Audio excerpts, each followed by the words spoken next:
हमारे YouTube channel जो ना सुना में आपका स्वागत है। मैं वंदना वर्मा अपनी कहानियों में से आपके लिए एक कहानी लेकर आई हूँ। कहानी का नाम है अंतर्राष्ट्रीय महिला दिवस। उस दिन साकेत ने सुबह उठकर चाय बनाई और माँ को दी।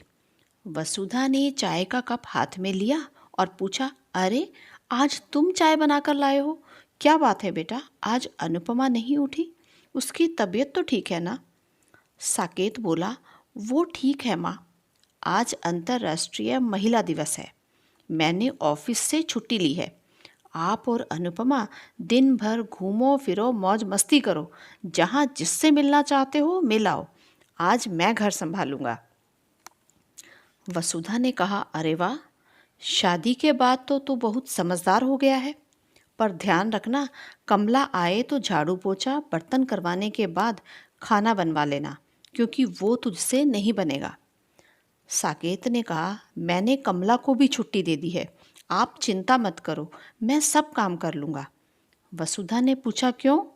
साकेत ने वसुधा के पास बैठते हुए कहा, माँ, वो भी तो एक महिला है। वास्तव में ऐसे लोगों को तो अंतर्राष्ट्रीय महिला दिवस की ज़्यादा ज़रूरत है। वसुधा हैरानी से साकेत की तरफ देख रही थी। करीब 11 बजे वसुधा और अनुपमा प्रदर्शनी देखने के लिए रवाना हो ही रहे थे कि कमला आ गई। कमला को देखकर वसुधा और अनुपमा को ताज्जुब हुआ।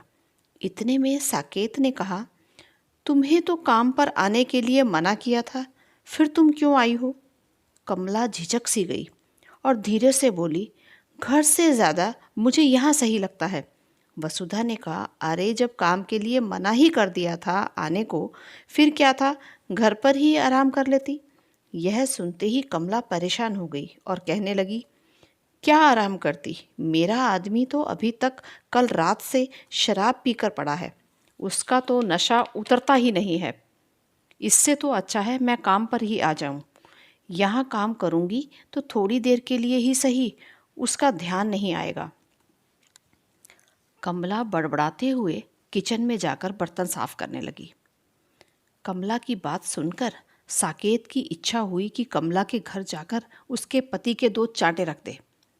फिर साकेत ने अपनी माँ को आवाज़ देकर रोका और कहा, माँ, आप कमला को भी अपने साथ ले जाओ।